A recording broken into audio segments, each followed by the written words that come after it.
नमस्कार साथियों। गुरु शिखर एकेडमी जोधपुर के ऑनलाइन प्लेटफॉर्म पर आप सभी का स्वागत, अभिनंदन। आज हम स्कूल लेक्चरर पॉलिटिकल साइंस के न्यू बैच के बारे में चर्चा करेंगे आपसे। जैसा कि आप सबको विदित है, आरपीसी के द्वारा स्कूल लेक्चरर भर्ती का जो विज्ञापन है वो आ चुका है और वर्ष 2026 में आपकी जो परीक्षा है वो प्रस्तावित है। मई में आपका एग्ज़ाम है जो प्रस्तावित है। तो लगभग साल भर का टाइम आपके पास है। तो गुरु शिखर एकेडमी जोधपुर है वो ऑनलाइन प्लेटफॉर्म पे स्कूल लेक्चरर का एक नया जो बैच है वो शुरू करने जा रहा है 1 सितंबर 2025 से।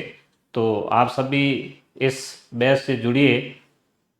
आज हम चर्चा करेंगे कि स्कूल लेक्चरर की तैयारी पॉलिटिकल साइंस में हमें कहाँ से करनी है, कैसे करनी है, और हमारी जो एग्ज़ाम को लेकर जो रणनीति है वो किस प्रकार से होनी चाहिए, कौन सा मैटर हमें पढ़ना है, कहाँ से पढ़ना है, कौन सी जो बुक्स है वो हमारे लिए उपयोगी सिद्ध हो सकती है, या जो हमारी प्रीवियस ईयर्स जो क्वेश्चंस है वो हमें सॉल्व करने हैं तो कैसे करने हैं, या हमें जो मॉडल पेपर्स होते हैं उनके माध्यम से तैयारी करनी है, किस रूप में करनी है। तो वो जो सारे जो सवाल है उन सवालों के जो जवाब है वो हम आज हमारी इस जो हमारा जो लेक्चर है उसमें ढूंढने की कोशिश करेंगे। तो पहली बात तो ये है कि स्कूल लेक्चरर का बैच है वो हम 1 सितंबर 2025 से शुरू करने जा रहे हैं। तो आप लोग हमसे जुड़िए। हमारे ये जो हमारा बैच होगा उसमें क्या क्या मुख्य विशेषताएं रहेगी उसकी, और हमारी कैसी रणनीति रहेगी उसके बारे में हम चर्चा करते हैं। उसके बाद हमारा जो पॉलिटिकल साइंस का जो सिलेबस है हम उसकी डिटेल में चर्चा करेंगे कि किस पार्ट में कौन सी हमें बुक्स पढ़नी है और उस पर हमें कितना है वो जोर देना है, किस रूप में पढ़नी है, क्या कोई भी कोचिंग है या नोट्स है वो हमारे लिए कितने मददगार साबित हो सकते हैं, उसके बारे में भी हमें चर्चा करनी है। तो हम नेक्स्ट स्लाइड पे चलते हैं। अब ये जो नंबर दे रखे हैं आप उन नंबर पे है वो कांटेक्ट करके अपना रजिस्ट्रेशन वो करवा सकते हैं। 2 नंबर है। पहला जो नंबर आपको स्क्रीन पे दिखाई दे रहा है वो है ये नंबर, और दूसरे ये नंबर है। और गुरु शिखर जो एकेडमी है उसकी वेबसाइट है, यहाँ पर भी आप रजिस्ट्रेशन करवा सकते हैं। और टेलीग्राम का जो लिंक है वो भी दिया गया, आप स्क्रीन पे देख रहे हैं। तो टेलीग्राम पे जो लिंक है वहाँ पर भी आप हमसे है वो जुड़ सकते हैं। जीएस एकेडमी का आप ऐप है वो ऐप डाउनलोड कर सकते हैं, और हमारी जो क्लासेज रहेगी वो क्लासेज ऑनलाइन क्लासेज है। उसमें हमारी रिकॉर्डेड क्लासेज भी होगी और लाइव क्लासेज भी होगी। तो ये लोगो है, आप देखिए। इस लोगो के माध्यम से आप ऐप है वो डाउनलोड कर सकते हैं प्ले स्टोर से, और जिनके पास आईफोन है उनके लिए भी डाउनलोड की सुविधा है, वो भी हम इसकी जानकारी है वो आपको उपलब्ध है वो करवा देंगे। नेक्स्ट तो हमारा ये पूरा जो बैच होगा उस बैच की हमारी क्या रणनीति होगी, हम किस रूप में पढ़ेंगे। तो हमारी जो रणनीति होगी उस रणनीति में कौन कौन सी जो मुख्य विशेषताएं हैं उसको हम देखते हैं। तो पहला हमारा जो प्रयास ये होगा कि हमें बेसिक से एडवांस पढ़ना है, बेसिक से एडवांस की ओर हमें तैयारी करनी है। यानी कि जो अभ्यर्थी या जो उम्मीदवार जिन्होंने फॉर्म भरा है और आज तक जिन्होंने पॉलिटिकल साइंस है वो कभी नहीं पढ़ा, कॉम्पिटिटिव एग्जाम के रूप में है वो उन्होंने कभी नहीं पढ़ा है, यूजी या पीजी कर लिया है और वो पहली बार तैयारी कर रहे हैं। तो हमारी कोशिश ये रहेगी कि जो बिगनर्स है, तो जो तैयारी का मानस बनाया है उन्होंने, हम उनको साथ लेके चलें। यानी कि हमारी जो शुरुआत होगी वो शुरुआत राजनीति के अर्थ से होगी, और आगे हम धीरे धीरे अवधारणाओं की तरफ बढ़ेंगे जिनमें हमारे वेस्टर्न पॉलिटिकल थिंकर होंगे, पॉलिटिकल थियरीज होगी, इंडियन थिंकर होंगे, कंपेरेटिव पॉलिटिक्स होगी, आईजीपी का पोर्शन है, या आईआर इंटरनेशनल रिलेशन और इंटरनेशनल पॉलिटिक्स है वो उसका पार्ट है। तो हमारी कोशिश ये रहेगी कि जो एक बेसिक जो तैयारी होती है, यानी कि जिन्होंने अभी तक राजनीति विज्ञान को लेकर किसी भी प्रकार का कोई कॉम्पिटिटिव एग्जाम नहीं दिया है, हम उन सभी को साथ लेकर चलेंगे ताकि उनकी शुरुआत हो, वो शुरुआत शून्य से हो और वो शून्य से अपनी जो तैयारी है वो तैयारी शून्य से शिखर तक लेके जाएं। तो ये हमारी कोशिश रहेगी। और जैसा कि मैंने पहले ये बताया है कि जो हमारा बैच होगा उस बैच में हम रिकॉर्डेड क्लासें रखेंगे और साथ में लाइव क्लासेस भी होगी, ताकि जो क्लास का जो फीडबैक है वो फीडबैक हमें है वो प्राप्त हो सके। उसके साथ ही जो हमारा कोर्स है उस कोर्स को जिसके द्वारा परचेज किया जाएगा या हमसे जो जुड़ेगा उनके लिए हम टेस्ट सीरीज भी साथ में रखेंगे और वो टेस्ट सीरीज है वो निःशुल्क होगी, उसकी कोई भी आपको फीस है वो नहीं देनी है। जैसे हमने मान लीजिए चैप्टर कर दिए हैं, 6 या 7 हमारी क्लासेज हो गई और उस 6 या 7 क्लासेज में हमने व्यवहारवाद बिहेवियरलिज्म, उत्तर व्यवहारवाद पोस्ट बिहेवियरलिज्म, या हमने सिस्टम थियरी पढ़ ली, व्यवस्था सिद्धांत पढ़ लिया, या संरचनात्मक प्रकार्यात्मक सिद्धांत देख लिया, स्ट्रक्चरल फंक्शनल जो थियरी है उसको देख लिया।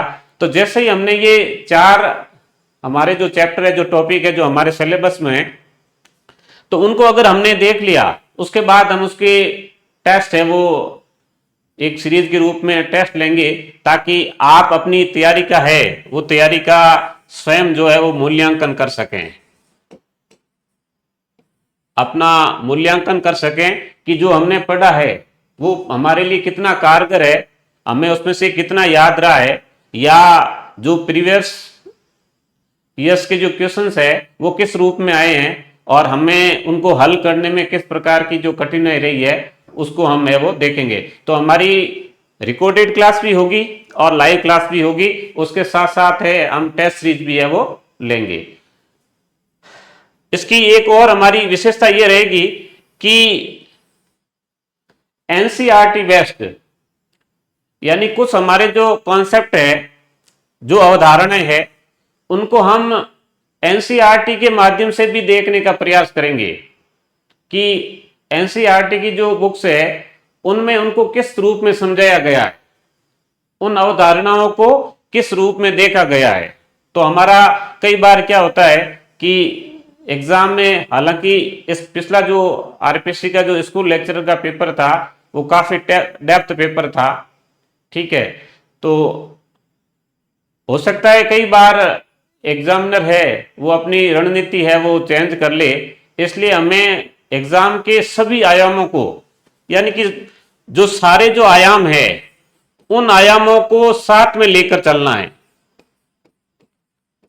ताकि हमारा जो प्रयास है कि हमें एग्जाम में है वो अधिक से अधिक है वो फायदा मिल सके। इसलिए हम एनसीईआरटी बेस्ड है वो अध्ययन है वो भी साथ में रखेंगे। जो समझ है एनसीईआरटी की उस समझ को हम साथ में लेके हुए चलेंगे। उसके बाद जो हमारा मटेरियल होगा उसमें करंट अपडेटेड स्टडी मटेरियल भी साथ में होगा। कई बार क्या होता है कि राजनीति विज्ञान पॉलिटिकल साइंस है वो एक डायनेमिक सब्जेक्ट है, उसमें गत्यात्मकता है। तो यहां पर अब आप पूछोगे कि करंट तो केवल आईआर के लिए है, लेकिन कई बार क्या होता है, कई बार क्या है करंट में आप देखिए कि इसमें कुछ कोर्ट के डिसीजन है, ठीक है, कि सुप्रीम कोर्ट ने चुनाव आयोग को लेकर, सुप्रीम कोर्ट ने राज्यपाल को लेकर, सुप्रीम कोर्ट ने केंद्र और राज्यों के संबंधों को लेकर, अभी जो रिसेंटली जो साल भर में जो भी डिसीजन दिए हैं उन डिसीजंस को भी हम देखेंगे कि कौन कौन से निर्णय दिए गए। उन निर्णयों को लेकर भी एग्जाम में वो सवाल पूछा जा सकता है। दूसरा, आईआर के जो इश्यूज है कि विभिन्न देशों के मध्य कौन कौन से समझौते हुए हैं, या रसिया और यूक्रेन का घटनाक्रम चल रहा है, या ट्रंप का जो एक टैरिफ जो वार है वो भारत और चाइना के साथ चल रहा है, या इजराइल और अरब देशों के मध्य जिसमें ईरान भी शामिल है उनके साथ जो डिस्प्यूट है, जो तनाव है, उनमें क्या क्या कारण रहे हैं, कौन कौन सी घटनाएं घटित हुई है, तो उनको लेकर भी हम देखेंगे कि उनके जो समसामयिक जो आयाम है, जो करंट के जो एस्पेक्ट है वो क्या क्या है। तीसरी बात कि लोकसभा या राज्य विधानसभा में अगर किसी मुद्दे को लेकर कोई बिल पेश किया गया है, कोई विधेयक लाया गया है, वो विधेयक किस विषय से संबंधित है, कहां रखा गया है, उस पे क्या जेपीसी का गठन हुआ या नहीं हुआ है, अगर हुआ है तो कब हुआ, उसमें कौन कौन से सदस्य है। तो ये जो सारी चीजें हैं, इन सारी चीजों को हम साथ में लेकर चलेंगे कि एक जो समसामयिक जो मुद्दे हैं उन मुद्दों को अधिक से अधिक है वो हमारी क्लास में वो कवर किया जा सके। और जो हमारी जो क्लास होगी उस क्लास की जो पीडीएफ होगी वो पीडीएफ आप लोगों तक हम अवेलेबल करवाएंगे। जो हमारे गुरु शिखर एकेडमी का जो ऐप होगा उस ऐप पर है वो आपके लिए अवेलेबल रहेगी, ताकि आप क्लास चाहे वो लाइव हो या रिकॉर्डेड हो, क्लास लेने के बाद है वो आप पीडीएफ के माध्यम से आप उसको दोबारा है वो देख सकें डिटेल से, कि उस क्लास से संबंधित जो एक तरह से पीडीएफ नोट्स होगी तो आप वापस अपना एक बार रिवीजन भी कर सकते हैं। और साथ में कुछ हम ऐसे सेशन रखेंगे जिसमें आपके जो डाउट्स है किसी भी टॉपिक को लेकर, चाहे वो वेस्टर्न थिंकर के हो, चाहे आईजीपी को लेकर हो, चाहे थियरीज को लेकर हो, चाहे कॉन्सेप्ट जैसे स्टेट है, लिबर्टी है, राइट्स है, तो उनके बारे में लेकर अगर कोई किसी प्रकार का डाउट है तो हम उन डाउट को भी क्या करेंगे, क्लियर करेंगे। और साथ में जो हमारे प्रीवियस ईयर जो क्वेश्चंस है, जो एग्जाम जो कंडक्ट हो चुके हैं, चाहे वो यूपीएससी के एग्जाम हो जीके के रूप में जहां इंडियन कॉन्स्टिट्यूशन का पार्ट हो, या इंडियन पॉलिटी या कहते हैं Indian government and polity IGP का पोर्शन हो, या फिर स्कूल लेक्चरर है, असिस्टेंट प्रोफेसर का एग्जाम है जो अलग अलग राज्यों का है, चाहे हरियाणा हो, चाहे यूपी हो, या छत्तीसगढ़ हो, एमपी बोर्ड हो, राजस्थान हो उनका, या फिर जो नेट के एग्जाम है, सेट के एग्जाम है, नेट जेआरएफ के एग्जाम है, उनमें कौन कौन से जो क्वेश्चंस है उनको भी हम सॉल्व करेंगे, उन पे भी है वो चर्चा करेंगे, ताकि एग्जाम में है वो आपको फायदा मिले। अब देखो, मेरा ये मानना है, व्यक्तिगत रूप से ये मानना है कि एक है मॉडल पेपर, और दूसरा प्रीवियस ईयर्स क्वेश्चंस। तो मेरा ये मानना है व्यक्तिगत रूप से कि आपको मॉडल पेपर से ज्यादा जो ध्यान है वो ध्यान आपको केंद्रित करना चाहिए जो पुराने जो एग्जाम हो चुके हैं उनमें जो सवाल पूछे गए हैं, कि वो किस टॉपिक से पूछे गए हैं, उस टॉपिक का कौन सा जो एरिया है वहां से पूछे गए हैं, किस रूप में पूछे गए हैं, एग्जामिनर की क्या रणनीति रही है, आपको उसका अध्ययन करना चाहिए, न कि आपको मॉडल पेपर है वो फोकस करना चाहिए।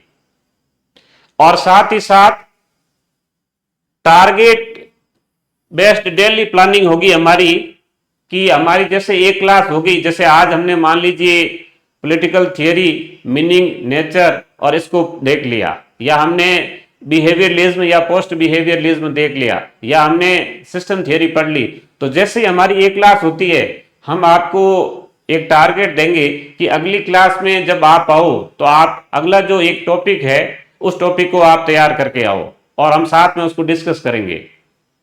तो टारगेट बेस्ड डेली जो प्लानिंग है वो रहेगी हमारी, ताकि आपको फायदा हो। अब दूसरी एक बात जो महत्वपूर्ण है वो ये है कि आप लोग जैसे कोचिंग कर रहे हैं, अब कोचिंग करनी चाहिए या नहीं करनी चाहिए, एक बड़ा सवाल है।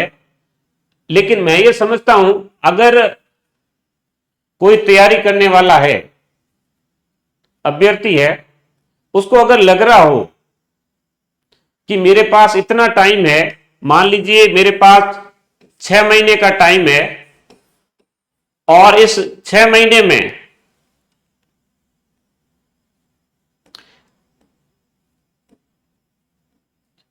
इन 6 महीने में मैं पर्याप्त रूप से जो भी मटेरियल है वो मटेरियल मैं पढ़ने में सक्षम हूं। आपके पास मान लीजिए 6 महीने का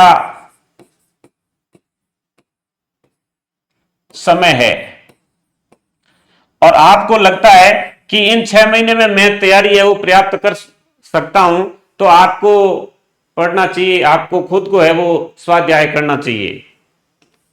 आपको लगता है कि मुझे कोचिंग की आवश्यकता नहीं है या मुझे कहीं से भी गाइडेंस की आवश्यकता नहीं है, तो आप आराम से है वो तैयारी कर सकते हैं, कोई प्रॉब्लम नहीं है। आप बेसिक कुछ बुक्स है वो लेके आइए, आप उनको पढ़िए, आप अपने जो नोट्स है वो तैयार कीजिए। लेकिन अगर आपको ये लग रहा है कि मुझे कहीं से भी पढ़ने से, चाहे वो आप हमारे से पढ़िए या और जगह राजनीति विज्ञान के खूब चैनल है, खूब पढ़ाने वाले लोग हैं, तो आप कहीं से भी पढ़िए। अगर आपको लग रहा है कि नहीं, मैं अगर कहीं पढ़ रहा हूं और राजनीति विज्ञान की जो अवधारणाएं हैं उन अवधारणाओं को समझने में, एक विषय के प्रति जो हमारा जो ज्ञान है उस ज्ञान को विकसित करने में मुझे सहायता मिल सकती है, तो कोचिंग का अपने आप में यह फायदा है कि आप अगर स्वयं सब्जेक्ट को अगर तैयार कर रहे हैं, उसमें अगर आपको ज्यादा टाइम लग रहा है, तो आप ये जो अपनी क्लासेज है, चाहे कोई भी क्लासेज हो, उसके माध्यम से अपनी जो तैयारी है उस तैयारी को कम समय में एक शानदार तैयारी में आप उसको बदल सकते हैं, तो आप है वो सहायता ले सकते हैं। दूसरी बात मैं ये कहना चाहता हूं कि आप चाहे कहीं से पढ़ रहे हैं और आपको लग रहा है कि मैं अपना जो विषय तैयार कर रहा हूं उस विषय में मैं सर्वश्रेष्ठ कोचिंग से जुड़ा हूं, लेकिन फिर भी आप खुद है वो नोट्स तैयार कीजिए।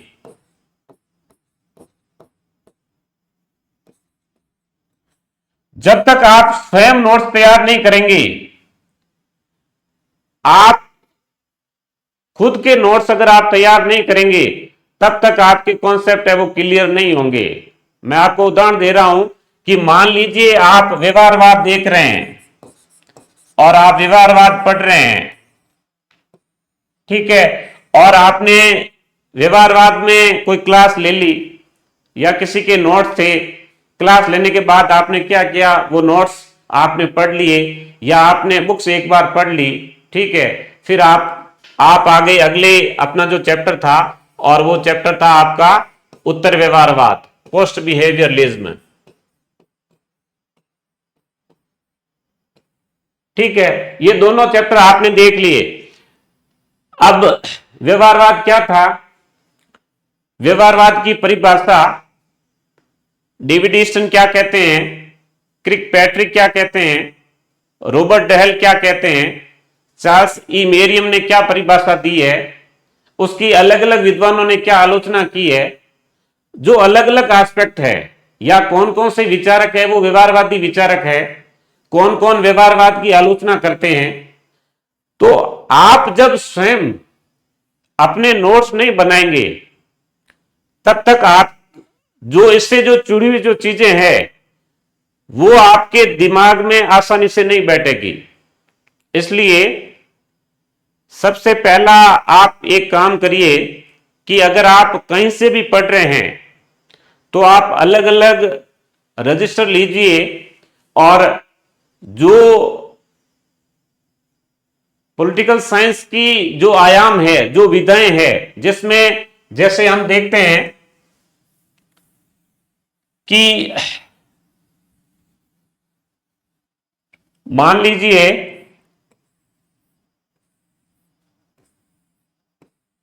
पहला आप पढ़ रहे हैं पश्चिमी राजनीतिक विचारक,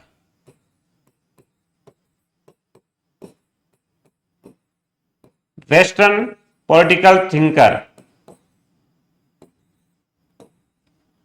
वेस्टर्न पॉलिटिकल थिंकर। तो आप एक अलग से रजिस्टर लीजिए और उसमें आपको बिल्कुल संक्षिप्त, डिटेल नोट्स नहीं बनाने, बिल्कुल संक्षिप्त, जहां आपको लगता है कि कंफ्यूजन की स्थिति है और मुझे उसको जल्दी रिवाइज करना है। और इसका फायदा क्या है, हमारे अगर सेल्फ नोट्स है और अगर हमने मान लीजिए पश्चिमी राजनीतिक विचारक है या आईजीपी है, भारतीय जो शासन और राजनीति, भारतीय शासन एवं राजनीति, या फिर कंपैरेटिव पॉलिटिक्स है, तुलनात्मक राजनीति,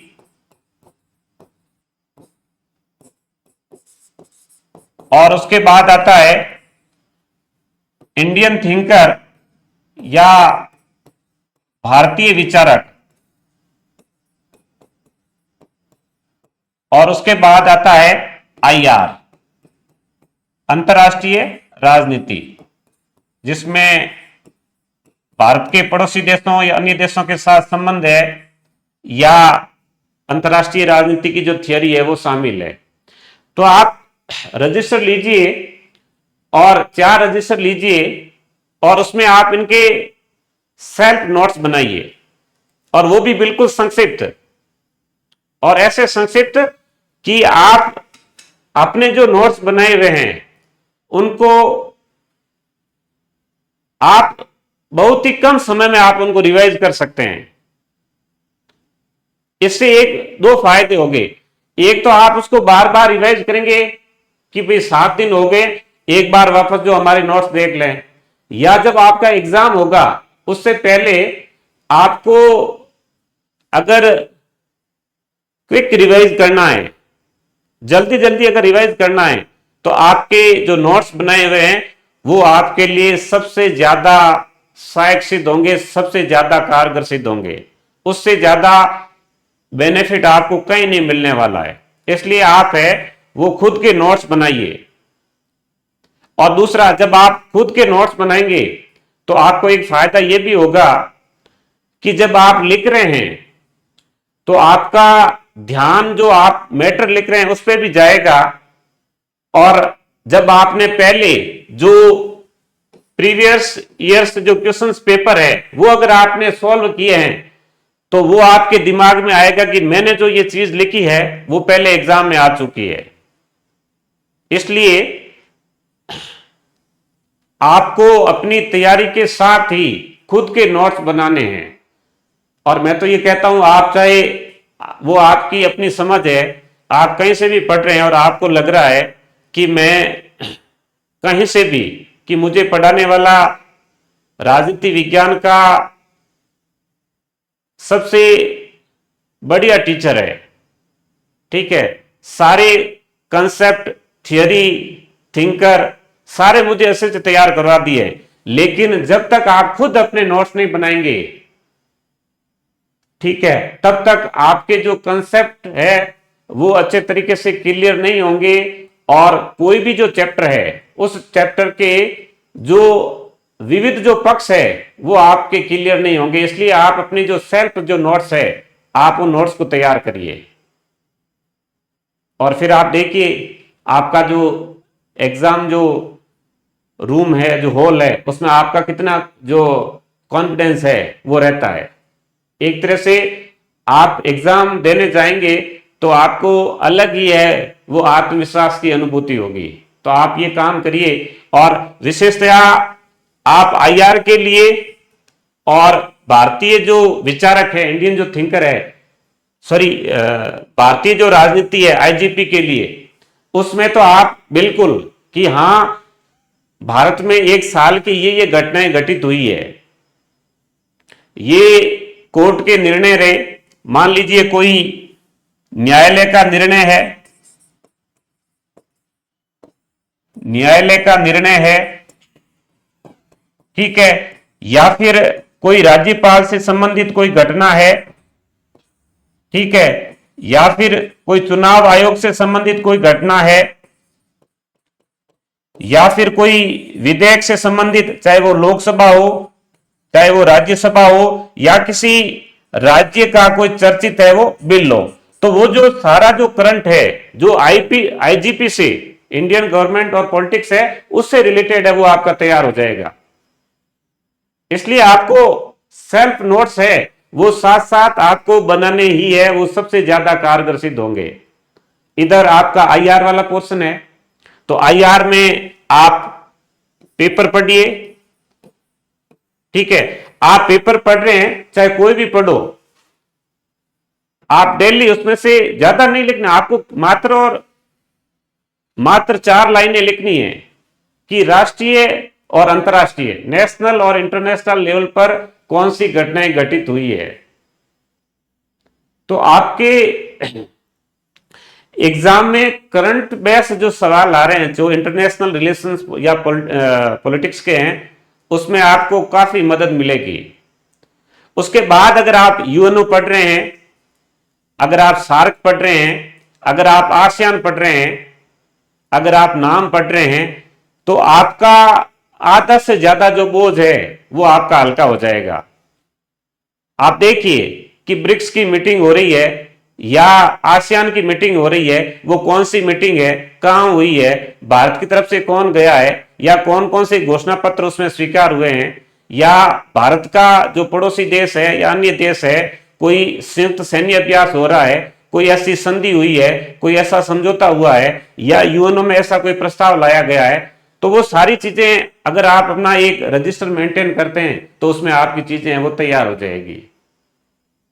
और मैंने तो ये कहा है कि आप सारे जो हमारे सिलेबस के जो सारे एस्पेक्ट है, जो हमारी 5 विधाएं हैं मुख्यतः, कि western political thinker, IGP, comparative politics, Indian political thinker और इंटरनेशनल रिलेशन या पॉलिटिक्स है, वह जो पूरे के लिए आप अलग अलग रजिस्टर रखिए। आप एग्जाम से पहले अगर आप एक एक घंटा भी देते हैं ना, तो तुरंत आपका जो रजिस्टर है वो आपके लिखा हुआ है वो आपका रिवाइज हो जाएगा। और बाकी मार्केट में खूब नोट्स है, आप बुक्स है, आपने पढ़ा, ठीक है, आपने मार्कर ले लिया, आपने पेन ले लिया, अंडरलाइन कर दिया, लेकिन आपका जो दिमाग है वो दिमाग उस बुक्स में से इतनी चीजें कैप्चर नहीं करेगा।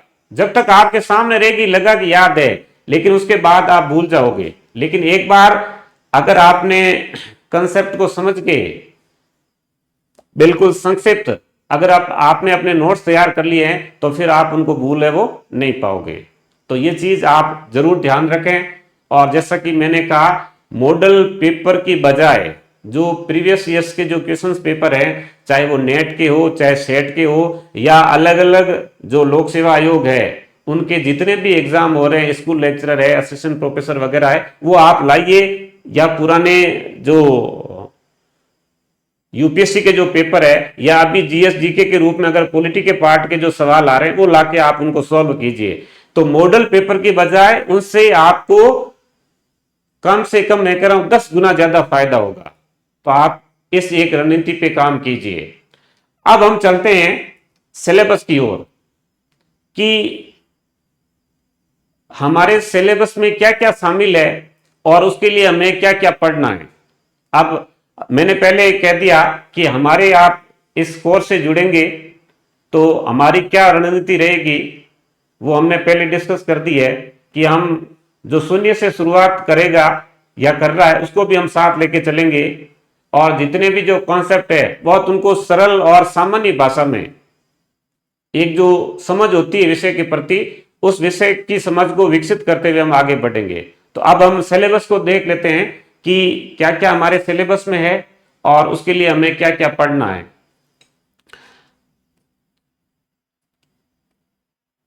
ये हमने पहले चर्चा कर ली है कि हमारे ऐप के बारे में रजिस्ट्रेशन आपको करवाना कैसे क्या है। और ये हमारे कोर्सेज की जो कुछ फीचर्स थी वो भी कर ली। अब देखो सिलेबस में 3 जो लेवल है, स्टेज है, वो बनाई गई है, senior secondary, UG under graduate और पोस्ट ग्रेजुएट या पीजी लेवल। तो अब आपने अगर पिछला पेपर देखा होगा, आप में से कईयों ने दिया है, कुछ अभी देने की सोच रहे हैं, तो पेपर भी देखा होगा और देखने के बाद कुछ निराशा भी हाथ लगी होगी कि यार जो पूछा गया है वो कहीं मार्केट में जो बुक्स थी वहां तो मिला ही नहीं।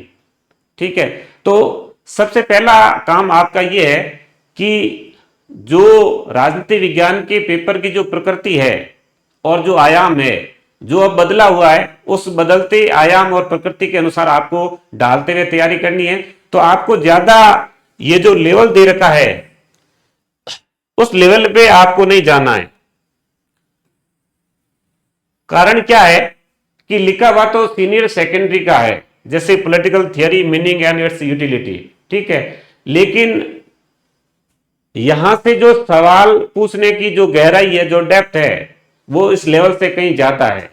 तो हमें इस बात को लेकर ज्यादा चर्चा नहीं करनी है कि यूजी या पीजी के स्टैंडर्ड को लेकर, लेवल को लेकर कैसा सवाल है। अब हमें ये देखना है कि हमारा जो पूरा का पूरा जो सिलेबस है, वो सिलेबस मैक्सिमम कहां से कवर होगा। हालांकि हम हमारी जो क्लासेज होगी उसमें हम सारा जो मैटर है वो देंगे, आपको पढ़ाने का प्रयास करेंगे, वो एग्जाम में अधिकतम जो आपकी जिज्ञासा है उनको पूरी करेगा, मैक्सिमम, अधिक से अधिकतम। फिर भी कुछ बुक्स है, उन बुक्स को आपको साथ में पढ़ना चाहिए। और दूसरी बात मैं ये क्लियर कर दूं कि राजनीति विज्ञान में जो सारी अवधारणाएं हैं वो अवधारणाएं आपस में जुड़ी हुई है। और इसमें अगर आपको कोई कह दे कि साहब आपको 10 से 15 है वो बुक्स पढ़नी है, ठीक है, तो आपको घबराने की कोई आवश्यकता नहीं है। अगर आप थिंकर पढ़ रहे हैं और अगर आप कंसेप्ट पढ़ रहे हैं, मान लीजिए आप, जैसे मैं एक उदाहरण दूं, जैसे यहां लिखा हुआ है इक्विलिटी, जस्टिस, लिबर्टी और राइट। तो अगर आप थिंकर पढ़ रहे हैं,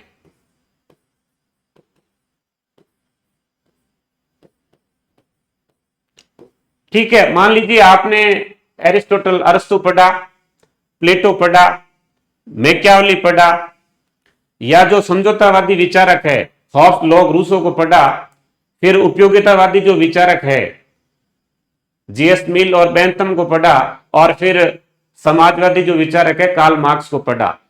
तो अब आप देखिए, जब हम लिबर्टी पढ़ रहे हैं या हम राइट्स पढ़ रहे हैं या हम इक्विलिटी पढ़ रहे हैं, तो आखिरकार ये जो विचारक है, इन विचारकों के, इनके बारे में क्या धारणा रही है, ये इनके बारे में क्या सोचते हैं।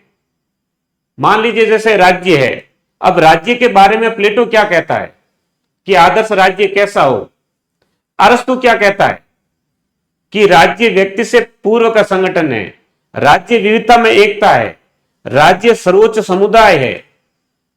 ठीक है, तो अब ये अरस्तु ने कहा, पहले प्लेटो ने कहा, फिर मैकियावेली क्या कहता है राज्य के बारे में, हॉब्स, लॉक, रूसो ने क्या कहा है, हॉब्स, लॉक, रूसो ने स्वतंत्रता के बारे में क्या कहा है, मैकियावेली ने क्या कहा है, प्लेटो क्या कहता है, अरस्तु क्या कहता है। तो कहने का अर्थ है कि सारी चीजें आपस में जुड़ी हुई है। अगर आप एक बुक्स पढ़ते हैं तो ऑटोमेटिक जो आपके जो दूसरे एस्पेक्ट है वो आपके तैयार हो रहे हैं। और दूसरी बात कि ये तो ठीक है कि अवधारणाएं आपस में जुड़ी हुई है। अब कई बार क्या होता है कि मान लीजिए मैंने ये कह दिया आपको कि आपको जो पॉलिटिकल थ्योरी है, पॉलिटिकल थ्योरी में आपको सुशीला रामास्वामी की बुक्स पढ़नी है, ठीक है, या आपको एसएल वर्मा की बुक्स पढ़नी है, या आपको जो दिल्ली यूनिवर्सिटी की ज्ञान सिंह संधू की बुक्स पढ़नी है, तो आप कहोगे कि थियरी की तो 3 बुक्स हो गई है। लेकिन एक बार आप अगर कोई बुक्स पढ़ते हैं ढंग से, तो वहां के जो कॉन्सेप्ट है अगर आपने तैयार कर लिए तो दूसरी बुक्स पढ़ने में आपको ज्यादा है वो परेशानी नहीं होगी, ज्यादा परेशानी आपको नहीं होगी। क्यों नहीं होगी? कि अगर मान लीजिए आपने, जैसे मैंने कहा कि आपने न्याय पढ़ा, ठीक है, अब न्याय के बारे में आपने एक जगह बुक्स में पढ़ लिया और उसमें आपने देखा कि प्लेटो क्या कहता है, अरस्तु न्याय के बारे में क्या कहता है, जॉन रोल्स है या बहुलवादी विचारक है या रॉबर्ट नोजिक है, माइकल वोल्जर है, ये सारे विचारक क्या कहते हैं। अब आपने एक किताब से पढ़ा और दूसरे वापस आप अगर बुक्स में न्याय पढ़ रहे हैं तो चीजें तो वो की वो है, एक तरह से आपका क्या हो गया, रिवीजन हो गया। अब आप जब दूसरी बुक्स पढ़ते हो तो आप ये ध्यान रखो कि उस बुक्स जो हमने पढ़ी थी उस बुक्स के इतर इसमें कौन सा तथ्य दिया हुआ है और वो तथ्य एग्जाम में आने लायक है। तो वो आप, जैसे मैंने कहा पहले रजिस्टर था उसमें आप नोट कर लो कि ये वास्तव में ऐसा तथ्य है जो एग्जाम में आ सकता है। तो इसलिए अगर आपको 10 से 15 अगर बुक्स पढ़नी पड़े तो उसमें आपको घबराने की आवश्यकता नहीं है। अब हम देखते हैं कि कौन कौन सी जो हमारी जो बुक्स है वो हमारे लिए शायद हो सकती हैं। उसमें हम देखते हैं, जैसे पहले हमने चर्चा की, जो मैंने ये लिखा है कि पहला पश्चिमी राजनीतिक विचारक है। अब मेरा ये मानना है कि पहले, सबसे पहले आप वेस्टर्न थिंकर देखिए, विचारक देखिए,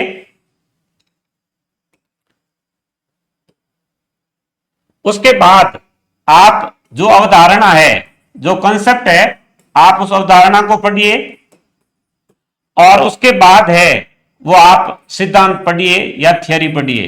तो एक एक तरह से ये जो चीजें है ये आपस में इंटरलिंक है, मिली हुई है, और आप इस रूप में अगर पढ़ते हैं तो आपके जो कंसेप्ट है वो ज्यादा क्लियर होंगे।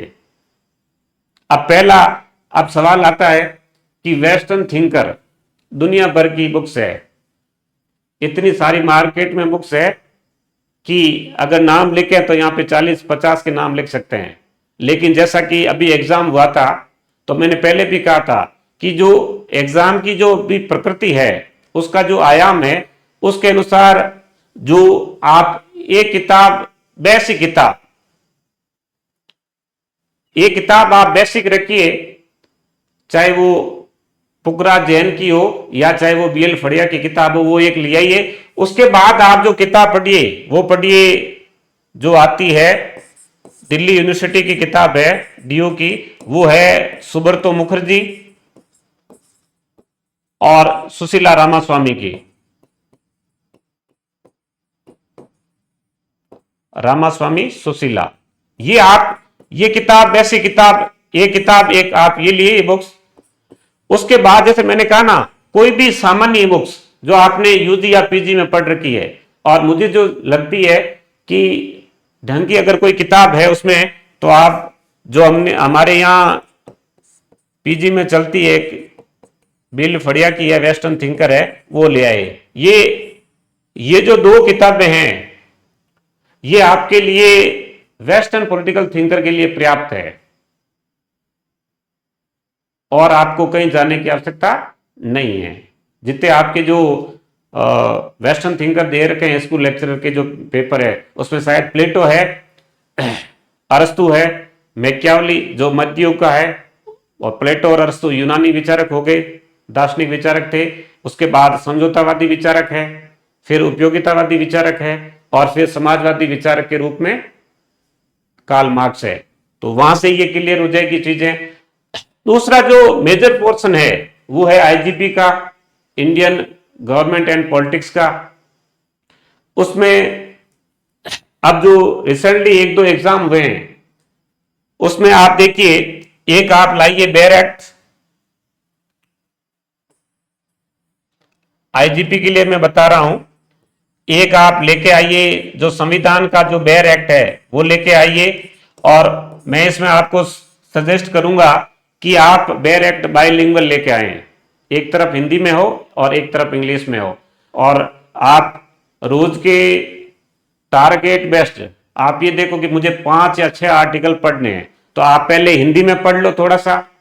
उसके बाद अगर कुछ ऐसे इंग्लिश वर्ड है जो आप पहले, जैसे संचित निधि का है या संयुक्त बैठक का, ठीक है, हमारे दिमाग में रहता है जॉइंट मीटिंग या जॉइंट सीटिंग क्या लिखा हुआ है, तो एक एक बार हल्के से आप थोड़ा इंग्लिश में भी देख लीजिए, ताकि कई बार क्या होता है कि शब्दों के जो भ्रम में आप नहीं रहे, तो आप डायरेक्ट लाइए। उसके साथ अगर आप डायरेक्ट, तो वैसे आप, हम तो राजनीति विज्ञान के विद्यार्थी हैं, और डायरेक्ट तो जो जीके के एग्जाम में उसमें भी लोग पढ़ते हैं, बैक तो रहता ही है। तो जैसे ही आपने आधे घंटे में 4-5 जो आर्टिकल है वो पढ़ लिए, उसके बाद अगर आप पढ़ना चाहते हैं तो संविधान की 2 किताब अपने, एक है डीडी बसु की, शानदार बुक्स है, और दूसरी अगर आप अगर वो नहीं लाते हैं तो एक लॉ में चलती है, जयन पांडे की बुक्स है, वो भी अच्छी बुक्स है। डीडी बसु की तुलना में दोनों इक्वल है, आप दोनों में से कोई एक ला सकते हैं। और उसके बाद हमारा जो सिलेबस है उसमें राष्ट्रीय एकीकरण की चुनौतियां दे रखी है, जिसमें रिलीजन है, कास्ट है, रीजन है, या जो न्यू सोशल मूवमेंट है उसके बारे में। तो वो आप कोई भी मार्केट में जो बुक्स है जिसमें पीजी में चलती है, फुकरा जैन की है या फड़िया की, उसमें से लाके आप कवर कर सकते हैं। और कुछ चीजें हैं जो मैंने कहा ना, आप रजिस्टर अगर अपने सेल्फ नोट्स तैयार कर रहे हैं तो उसमें आप फिर जो करंट जो इवेंट्स है उसको आप जोड़ भी सकते हैं कि किस राज्य में कोई घटना हुई है, कोई ऐसा आंदोलन हुआ है, कोई ऐसा मूवमेंट हुआ है, जैसे सबरीमाला मंदिर का था, केरला में था, या न्यू सोशल मूवमेंट है, या जैसे महाराष्ट्र में सन्नी सिंगड़ापुर का मामला था। तो ऐसे जो अलग अलग है, या फिर कोई कावेरी जैसे रिवर है उसके डिस्प्यूट को लेकर है, कोई ट्रिब्यूनल का गठन हुआ है, ठीक है, या कोई किसी बिल को लेकर जेपीसी वगैरह जो भी है वो आप लाके आप तैयार है वो कर सकते हैं। तो ये था वेस्टर्न पॉलिटिकल थिंकर और IPP, Indian government and politics, ठीक है। उसके बाद आता है भारतीय राजनीतिक विचारक, या सॉरी, पहले अपन तुलनात्मक जो राजनीति लेते हैं उसके गिने चुने टॉपिक्स है। तुलनात्मक कंपैरेटिव पॉलिटिक्स में बिहेवियरलिज्म है, पोस्ट बिहेवियरलिज्म है, पॉलिटिकल सिस्टम थियरी है, स्ट्रक्चरल या फंक्शनल थियरी है, पॉलिटिकल डेवलपमेंट और पॉलिटिकल कल्चर। ये बड़े बड़े मोटे रूप से 5 टॉपिक है। और कुछ देशों के, जिसमें यूएस है, यूके है, फ्रांस है और स्विट्जरलैंड, इनका जो एग्जीक्यूटिव है या लेजिस्लेचर है, उनके क्या क्या करेक्टरिस्टिक है, या थोड़ा बहुत अगर जुडिशरी का पार्ट है तो वो आप उसको ले सकते हैं। तो कंपैरेटिव पॉलिटिक्स में सीबी गेना की बुक्स आती है। कंपैरेटिव पॉलिटिक्स में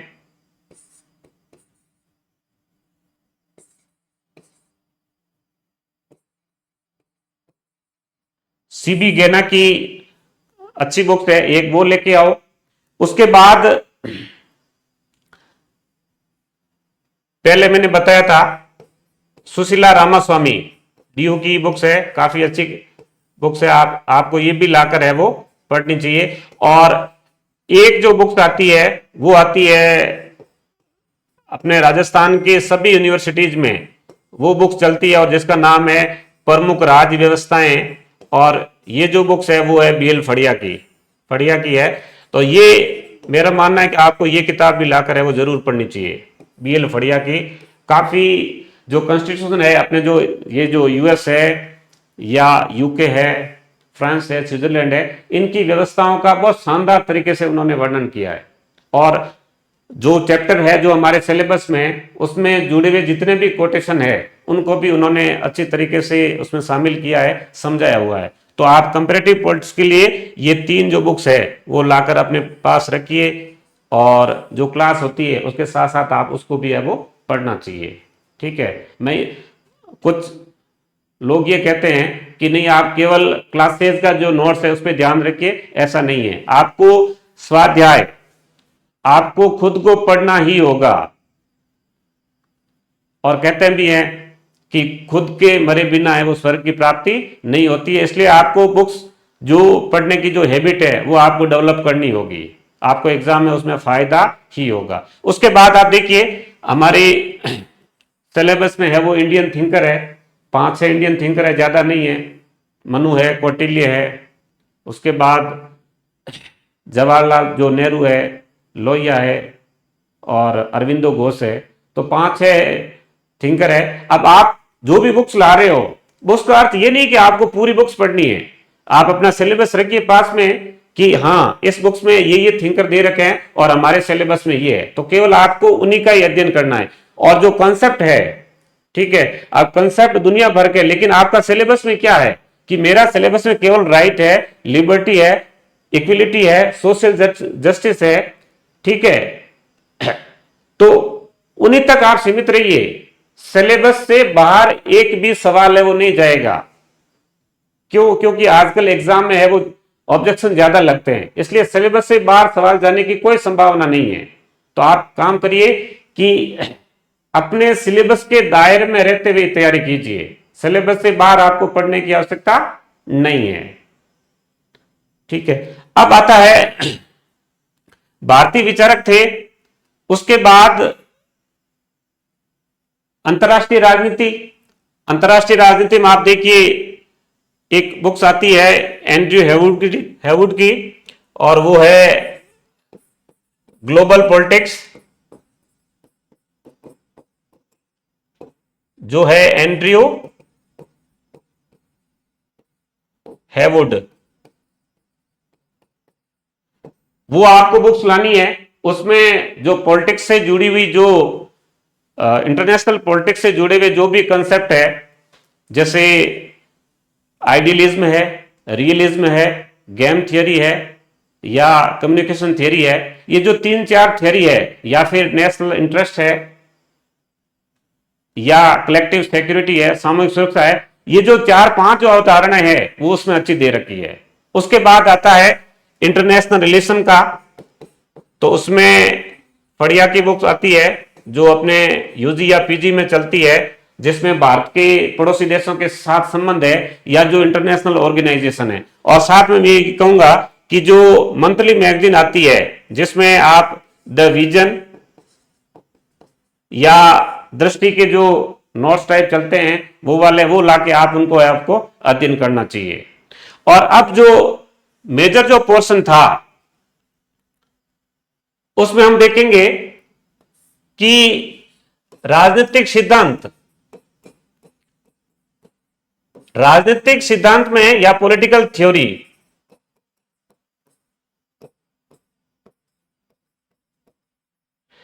थियोरी में आपको अगर बेसिक से शुरुआत करनी है या आपने पहले अगर कहीं पढ़ रखा है तो आपको एक किताब लानी है और वो है समकालीन राजनीतिक सिद्धांत, और ओपी गाबा की बुक है समकालीन राजनीतिक सिद्धांत। उन्होंने थियरी का प्रत्येक कॉन्सेप्ट का शानदार एनालिसिस कर रखा है और चीजों को बहुत सरल, सुबोध और सुग्राह्य तरीके से उन्होंने समझाया है। आपको राजनीति से जुड़े हुए मुद्दे की समझ है वो तुरंत बैठ जाती है। तो एक किताब आप ओपी गाबा की लेके आ जाइए, गाबा। उसके बाद एक राजनीतिक सिद्धांत की करके बुक्स आती है, ज्ञान सिंह संधू की किताब है, अच्छी किताब है, ठीक है। और उसके बाद जो थियरी की जो किताब है, बुक्स है, उसमें आप ला सकते हैं पॉलिटिक्स, जो अभी हमने देखा कि रिसेंट हमारा एग्जाम हुआ था, मैंने लिखाया ये किताब है एंड्रयू हैवुड की। तो एंड्रयू हैवुड की किताब है, वो लाके आप उसका अध्ययन कीजिए, जिसमें समकालीन जो थियरी है उसका अच्छे ढंग से है वो वर्णन किया हुआ है, समझाया हुआ है। तो ये बेसिक किताबें वो आपको पढ़नी ही है। एक मैं भूल गया, इसमें जो बुक्स थी सिद्धांत है, सिद्धांत में एक वो आप किताब ला सकते हैं, वो है एस एल वर्मा की एस एल वर्मा की थियोरी के नाम से आती है, ये भी काफ़ी है इम्पोर्टेंट और बुक्स है। अब आप ये सोच रहे होंगे कि इतनी सारी बुक्स है, लेकिन मैंने पहले कहा ना, हर राजनीति में हर अवधारणा जुड़ी हुई है, और जब आप एक बुक्स का अध्ययन कर लेते हैं तो आप अगर जब दूसरी बुक्स पढ़ते हैं तो आपको उसको पढ़ने में कोई परेशानी नहीं है, क्योंकि कॉन्सेप्ट वही है। ठीक है, इसमें फर्क क्या है, किसी ने दो तथ्य ज्यादा दे दिए हैं, किसी ने थोड़ा हटके समझाया हुआ है, तो उसमें आपको किसी प्रकार की कोई है वो दिक्कत आने वाली नहीं है। तो ये जो सारी चीजें हैं, ये सारी चीजें एक बार आप बुक्स लाकर आप पढ़ते हैं, अगर आप क्लास ले रहे हैं साथ में आप इन बुक्स को भी अगर टटोलते हैं तो आपकी तैयारी है वो तैयारी परफेक्ट तैयारी होगी। मैं तो ये कहूंगा, आप अगर चाहे कहीं भी पढ़ रहे हैं, चाहे आप हमारे कोर्स से जुड़ रहे हैं या और कोई दूसरे कोर्स से जुड़ रहे हैं, तो केवल कोचिंग के नोट से या क्लास के भरोसे तो बैठा ही नहीं रहना है, आपको साथ में बुक्स अवश्य पढ़नी चाहिए, स्वाध्याय करना चाहिए, और खुद के सेल्फ नोट्स है वो आपको बनाने ही चाहिए अगर आप अपना सिलेक्शन चाहते हैं तो। अब एक बार वापस सिलेबस देखते हैं।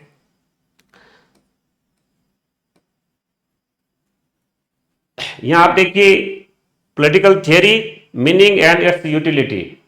अब ये पहला जो हमारा चैप्टर है ये, और उसके बाद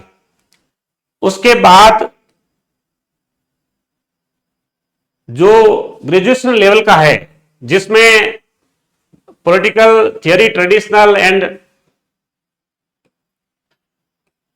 मॉडर्न पर्सपेक्टिव है, या स्टेट नेचर फंक्शंस सोरेनिटी प्लूरलिज्म है, या फिर अपन आगे चलते हैं पीजी लेवल का है जिसमें behaviourism and post behaviourism, system theory, structural functionalism, political development and political culture. तो ये पूरा का पूरा थियरी का पोर्शन है, और इसमें मैंने पहले भी कहा था कि अगर सीनियर सेकेंडरी यूजी या पीजी है तो उससे कोई फर्क नहीं पड़ता है। तो उसके लिए आप ज्ञान सिंह संधू, एस.एल. वर्मा और एंड्रयू हेवर्ट की जो बुक्स है पॉलिटिक्स, वो, या ओपी गाबा की समकालीन राजनीतिक सिद्धांत है, इन 3-4 में से आप कोई 2 बुक्स लेके आइए। और अगर आपको लगता है कि नहीं मेरे पास ये चारों बुक्स होनी चाहिए तो आप ला सकते हैं, उसमें कोई आपको परेशान होने की कोई आवश्यकता नहीं है। अगर हो सकता है, मान लीजिए आपने अपना टॉपिक ले लिया कि मैंने जस्टिस मैंने पढ़ा है, तो आपको अगर लग रहा है कि इस बुक्स में इस कंसेप्ट को कैसे दिया हुआ है, तो आप पढ़ते हैं तो आपको इतना समय नहीं लगेगा, आप मात्र 15 या 20 मिनट में उस टॉपिक को वहां से देख सकते हैं। उसके बाद आप देखिए, अब मैंने पहले कहा इंडियन कॉन्स्टिट्यूशन, ठीक है, जिसमें असेंबली है, preamble, features, fundamental rights, directive principles of state policy, ये पोर्शन भी आपको अच्छे तरीके से करना होगा।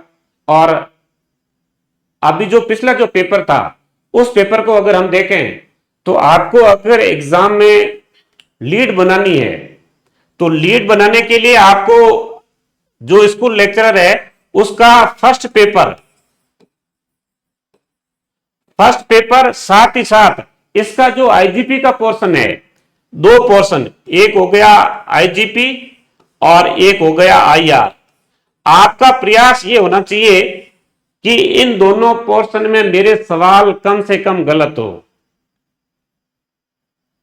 या यहां से कई बार क्या होता है, हमारा फोकस जो होता है वो होता है थियरी की तरफ, कंपैरेटिव पॉलिटिक्स की तरफ, वेस्टर्न पॉलिटिकल थिंकर की तरफ, तो हमारा ध्यान यहां कम होता है। और उसका परिणाम क्या होता है, यहां इंडियन कॉन्स्टिट्यूशन का जो यूनियन गवर्नमेंट है, स्टेट गवर्नमेंट है या लोकल गवर्नमेंट है, या जो इंडियन पॉलिटिक्स के जो चैलेंजेस है, वहां से कई बार हमारे जो आसान सवाल होते हैं 2 या 3, वो हमारे हाथ से निकल जाते हैं।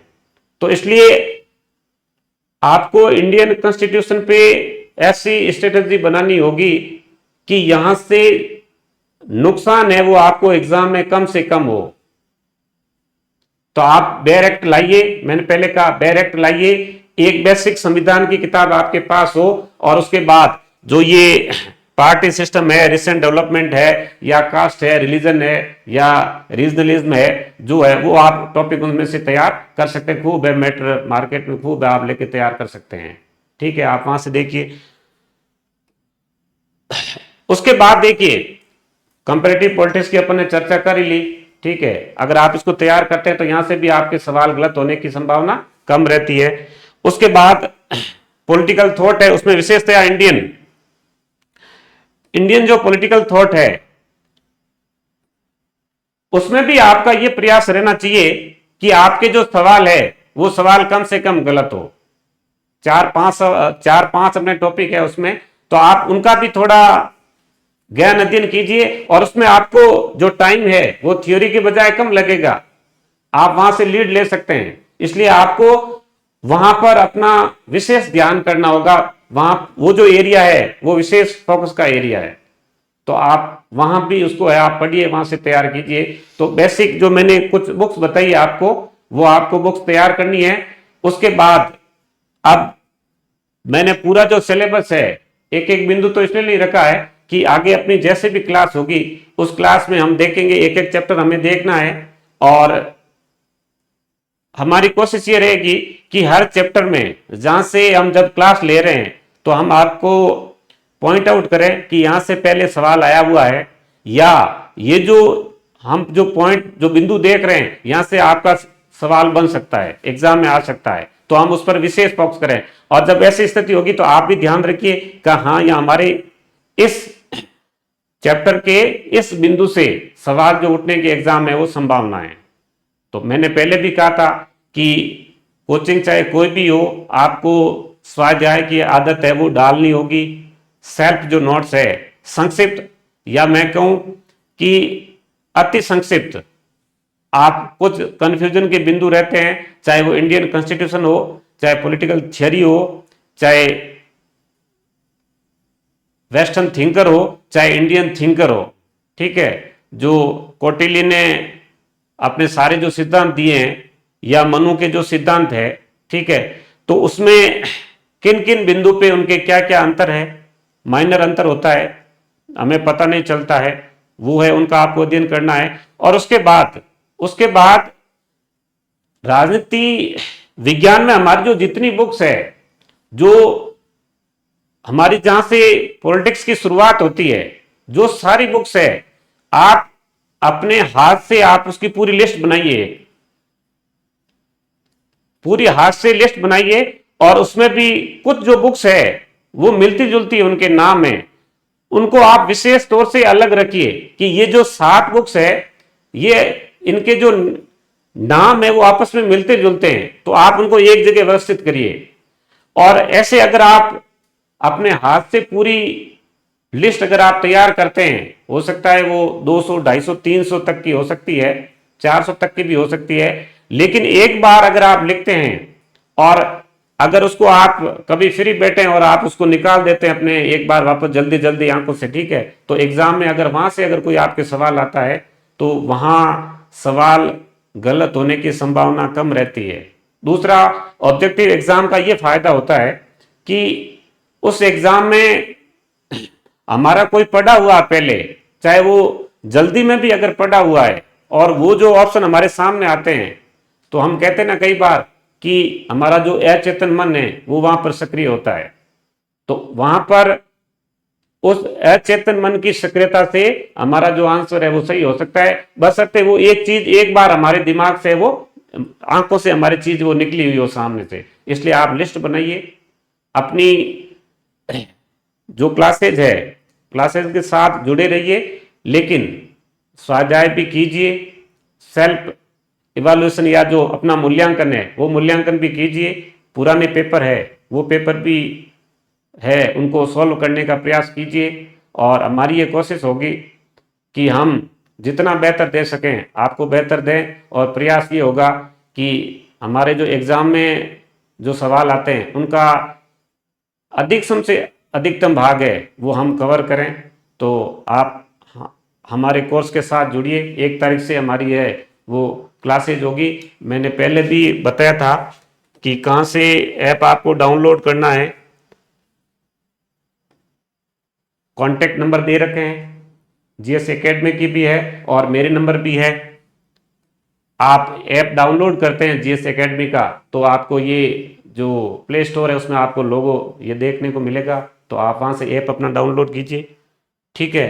तो अब आप अगर हमारे कोर्स से जुड़ना चाहते हैं तो हमें है वो कॉल कीजिए या व्हाट्सएप जो भी है, कॉल करके अपना जो रजिस्ट्रेशन है वो करवाइए। 1 तारीख से 1 सितंबर 2025 से हमारी क्लासेज है वो शुरू होगी।